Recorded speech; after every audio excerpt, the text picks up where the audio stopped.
Hello there, Virgo. Welcome to Dragon Tail Tarot. My name is Ariel, and I will be doing your reading for September 1st through 15th. Big happy birthday to all my Virgos out there. I hope you are already having a wonderful Virgo season. We have 4 planets moving through in your sign right now, so you are definitely big time highlighted in the stars right now. I really appreciate so many of you that have reached out for personal readings and have given encouragement and love. This is a very new channel that I started. I've been doing tarot a very long time, but that's the start of the YouTube channel, so you guys have already been truly wonderful.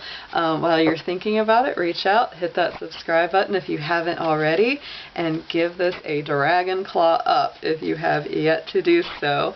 A quick few notes before we start is that this reading will not resonate with every single Virgo out there. It's no way that it possibly can. We know this.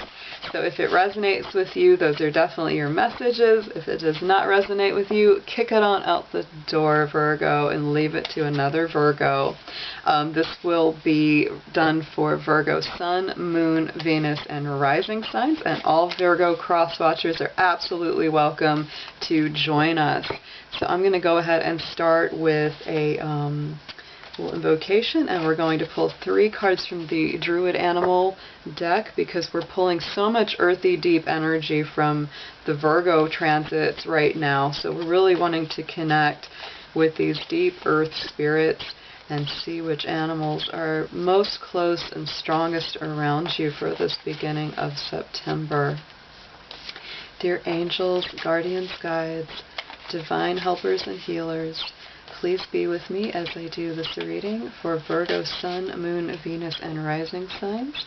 Please protect their energy as well as mine during the session and bring through clear messages for their highest good. Thank you.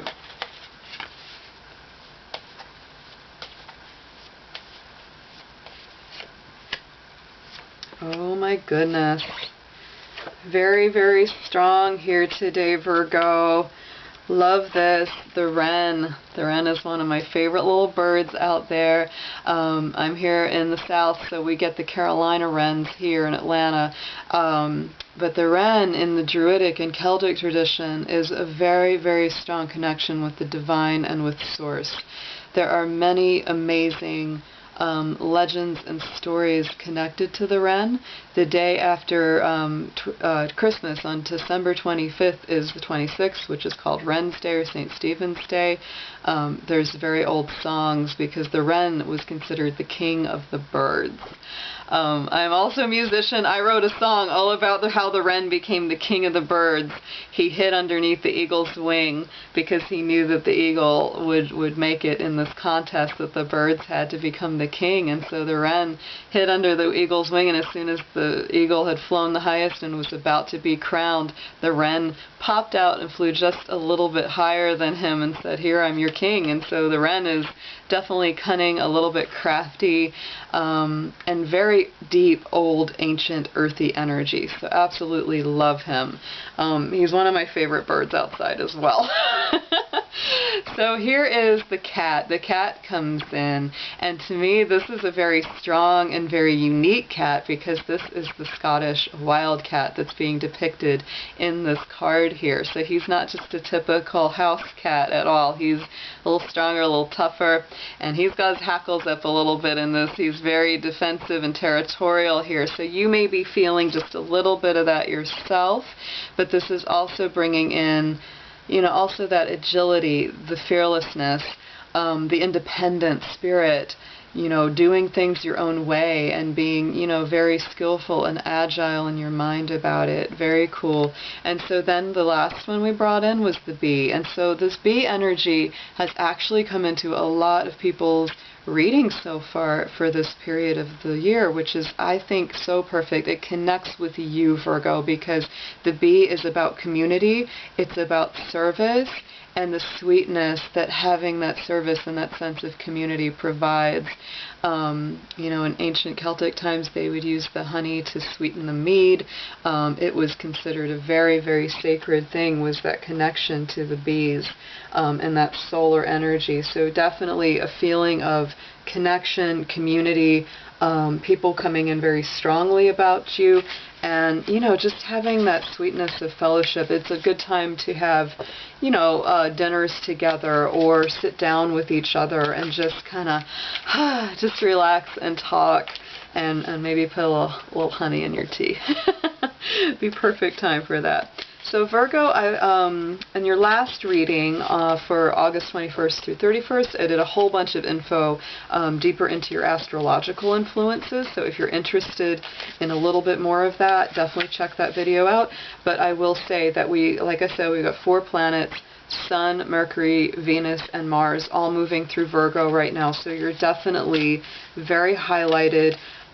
This time of year is all about you. It's all about your identity, your sense of self, coming back full circle for the year. So just be aware that you are feeling very strong within yourself. You're feeling a little more feisty, a little more fiery than usual, because all of that Virgo energy is hitting your universal Aries house.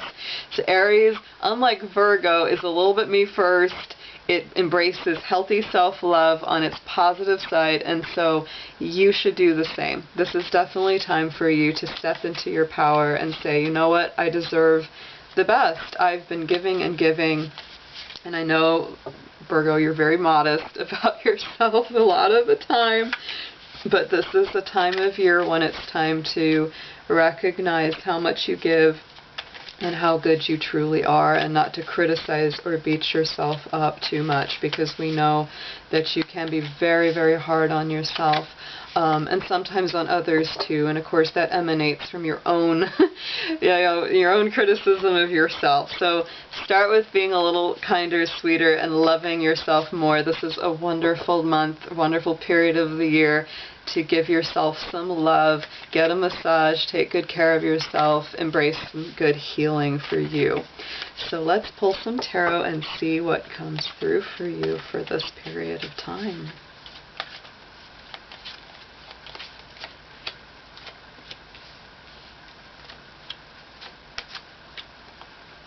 Ooh, okay, so Virgo, you are definitely leaving behind some difficult, challenging issues. So the 5 of Cups, there's definitely been some disappointments. There's some things that haven't gone so well, but then there's also some things that are still very strong. So this is a matter of shift in your perspective.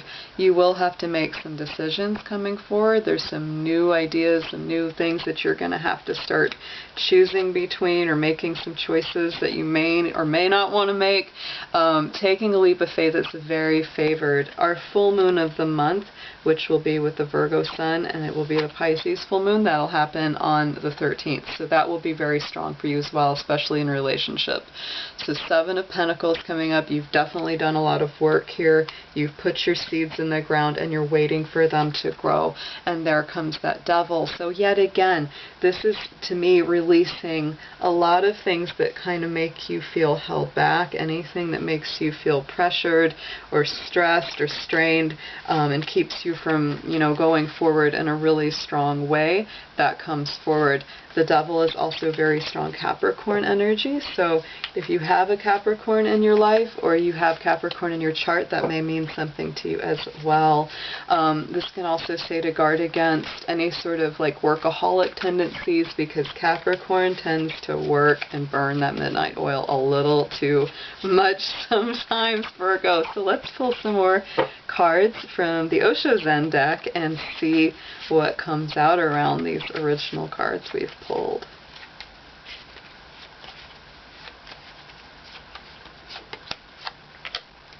Yeah, you're definitely wanting to leave behind some element of arguing, fighting. Yeah, there's definitely been some issues, Virgo. Oh my goodness. And it has really, wow, it has left you feeling really beat up. Oh my goodness. It's a little bit heavy on some of this. Absolutely. So, you know, here's what you're leaving behind is that Five of Wands. And that Five of Wands is all about, you know, little conflicts, little arguments. It's those guys in the traditional deck having the stick fight, you know, and it's usually not like huge, but it's just, it's those little things that just kind of poke holes in your joy, and you don't need that. So moving ahead, making those decisions, and you've got to come from a very intuitive place on this, Virgo, instead of using so much too much mental energy.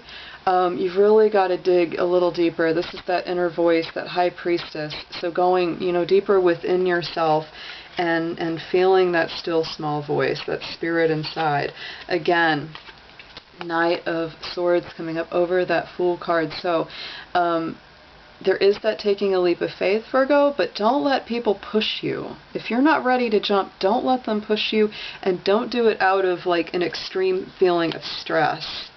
You know, you want to make that decision out of clarity of mind, not out of, you know, cloudiness of mind. But it's a very rapid energy, so you may feel like, oh, God, hurry up. But yet you really, it's like if you don't feel like it's time to jump, don't jump.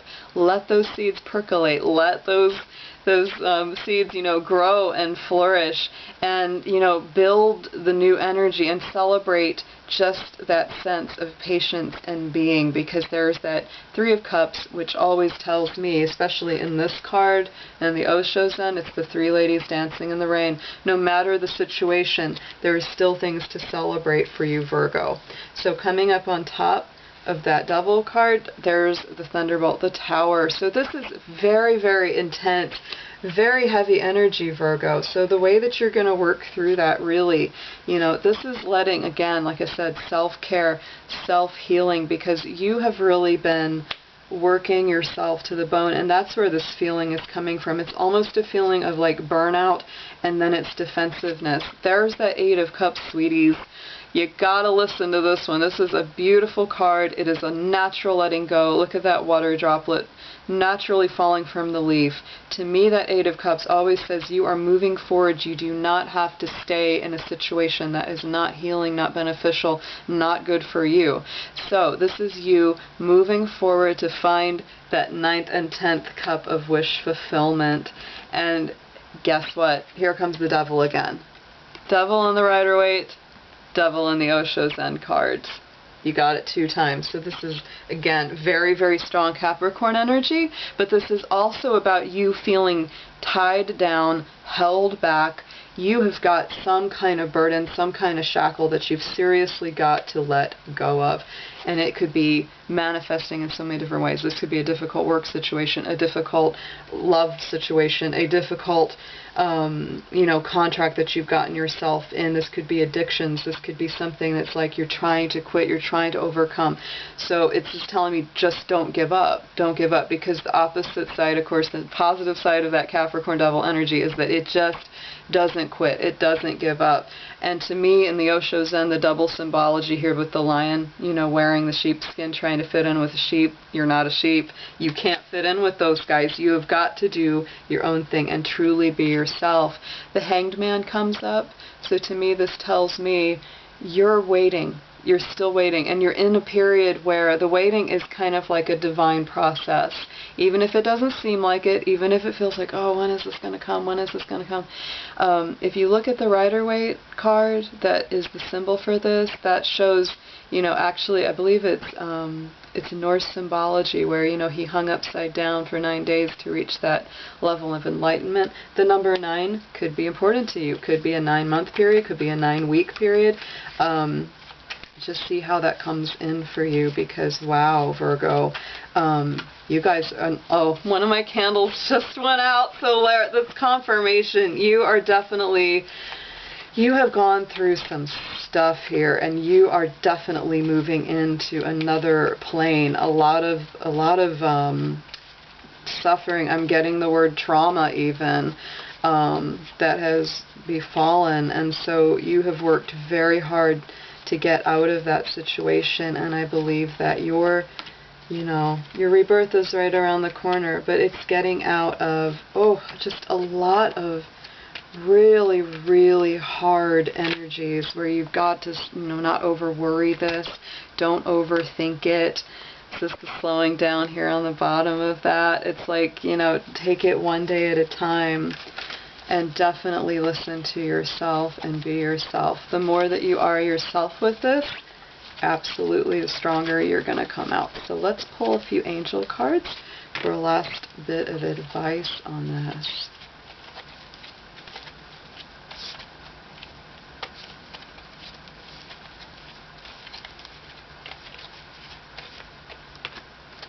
Oh wow, so Leo just pulled this one as well, the clear your space. This is Archangel Jophiel coming in again, Virgo, and this to me is such a perfect card for you for this time of year. This is about clearing your space, getting rid of clutter, using Feng Shui, and just clearing the energy around where you live especially. That is going to make a big difference to how you feel.